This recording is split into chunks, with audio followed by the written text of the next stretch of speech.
This is Super Yacht News with E. Sisman. Hi, welcome back to the channel. Okay, so we've got an update on the stricken yacht in Hawaii.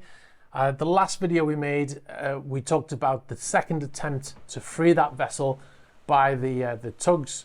They put rigging on the yacht and they managed to actually turn the yacht 90 degrees, but then the rigging broke and they had left to get new rigging, probably get new supplies, you know, fuel and stuff for themselves. They were due to return back on Wednesday. However, the DLNR said that because of the weather conditions, they were unable to return. They said heavy seas and rain with gusty winds are making it unsafe for salvage crews to return to Honolulu Bay in Maui.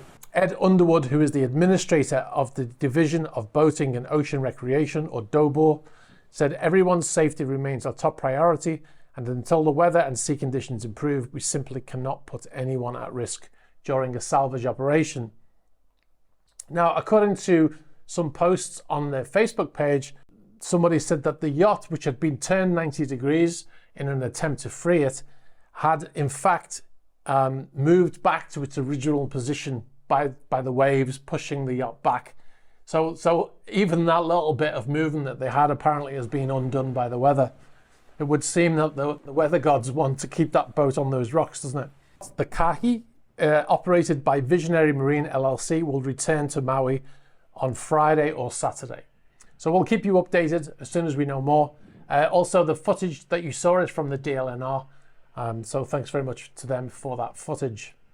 All right, so we'll move on now to our main story.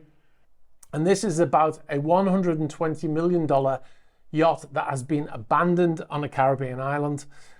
The 82-meter or 269-foot super yacht was abandoned in Antigua, according to the government of Antigua. So the yacht Alfa Nero, you know, if you've been watching these videos since last year, you'll know that we've talked about Alfa Nero before. It's been featured on the channel, being caught up in the sanctions. The yacht is owned by Andrei Guryev, and he was sanctioned by the EU and the UK in May last year. Now, he also owns another yacht, Motor Yacht Luminosity. He bought that yacht 1 week before he was added to the sanctions list. Obviously, he didn't know he was going to be added to the sanctions list when he bought it. The vessel was delivered to Tivat in Montenegro, where it's been ever since. Now, as far as we know, he's never been on board that boat. Like I said, because he got sanctioned almost right away. Now, Alfa Nero was delivered in 2007, and we believe he's the original owner. The vessel was registered in 2007, and it's not, according to the IMO database, it's been with the same management company ever since. With the same registered owner ever since.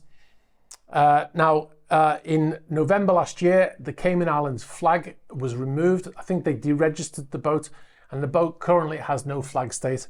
In August last year, on the 2nd of August last year, the US added Mr. Guryev to their sanctions list, along with his son, who's also named Andrei Guryev. And later that month, on the 20th of August, we did this on the channel, the yacht was boarded by the Antiguan government officials, but they were joined by agents from the FBI and Interpol, and they searched that vessel. I would assume, we don't know what they were looking for, but we would assume they were looking for evidence that he owned the yacht. Okay, so fast forward to now, and the Attorney General of Antigua is reported to have said that a notice will be placed in the newspapers and other media for a period of 10 days, notifying that the vessel will be sold, and this is a requirement under Antiguan law. Now, if the owner fails to claim the yacht in that time period, the Antigua government, which has declared the vessel is a hazard to shipping and the harbour where it's moored, will be sold to the highest bidder. Now, according to the AntiguaNewsroom.com, they said that the vessel has been in Antiguan waters for more than a year and has remained in the same position ever since. That's in Falmouth Harbour in Antigua. And they also said that the crew has not been paid, and neither has the provider of its fuel that it has consumed since arriving. However, the yacht did move at one point in September last year, which we reported on at the time, and we believe it was to avoid a storm that was heading into the island. And the vessel went and dropped anchor off the coast of the Queen's Beach, which is on the west side of the island. and the vessel returned to Falmouth after the storm had passed. We believe it was a storm. We weren't able to confirm that at the time, but that's what we believe it was for. So there's obviously a minimum crew on board that were able to maneuver that vessel out of the marina and back again. Also, a source close to the vessel who wants to remain anonymous said that some crew have actually had some money, and one of the problems is that when the money is tried to be paid into their bank account, the banks are sometimes rejecting those payments, and that's because the banks are not allowed to receive money from any bank account that's connected to anybody on the sanctions list. And it makes sense that they must have had some money, right? Because who would stay on a yacht when you haven't been paid for a year? I mean, who can afford to stay on a yacht for a year and receive no payment? Now, I've been on boats myself where there's a problem with the pay, and 1 month passes by, and then 2 months and 3 months, and they say, yeah, you're going to get it next month. So you keep thinking, well, I'll stay because I want to get the money that they owe me, and then hopefully everything will get sorted out. At this point in time, if you've been there since May and it's now March the following year and you haven't received any pay, I just don't know how anybody can afford to do that. So it makes sense that they must have had some money, right? The yacht's registered owner is a company called Flying Dutchman Overseas Limited, and this is a company based in the British Virgin Islands, of course. Now, the registered address for the vessel is care of Nigel Burgess Limited, Burgess Cunard House, and this is in London. It's a London address, and this is Burgess Yachts. And the yacht, like Luminosity, the other boat that he bought, was managed by Burgess until the sanctions kicked in May last year.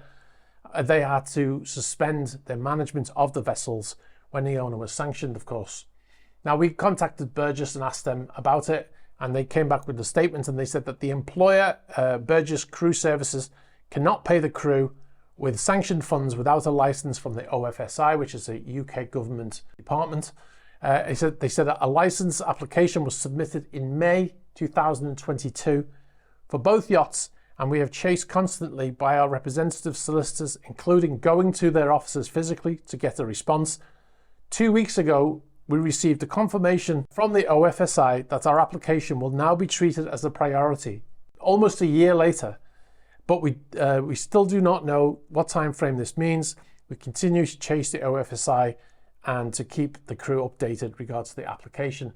So they obviously have money that's owed to the crew up until the point when they suspended their management, but they can't pay it until they get a license, and they've been trying for almost a year to get it, which is unbelievable. The yacht is going to be sold unless someone makes a claim on that yacht in the next 10 days, which is quite incredible, isn't it? $120 million and nobody owns it. One more thing, just remember to check out our Patreon page. We've just posted our first Patreon only Q&A, so be sure to check out that page at patreon.com/esysman. You'll get to see exclusive videos not published on YouTube. You'll get to see early access to features advert free, and you'll get to suggest topics for future videos and ask questions for future Q&As. We've also just put some behind the scenes footage from a recent video in Canary Wharf. All right, guys, I'll leave it there. If you've got any information about any of the stories here or any other stories, please be sure to get in touch. You can do that through the About page on the YouTube channel. You can do it on Instagram, on Facebook Messenger, and you can also get us on Threema. Be sure to like this video, hit the subscribe button, and hit the bell for future notifications. All right, guys, thanks very much, and I'll catch up with you soon. Bye-bye.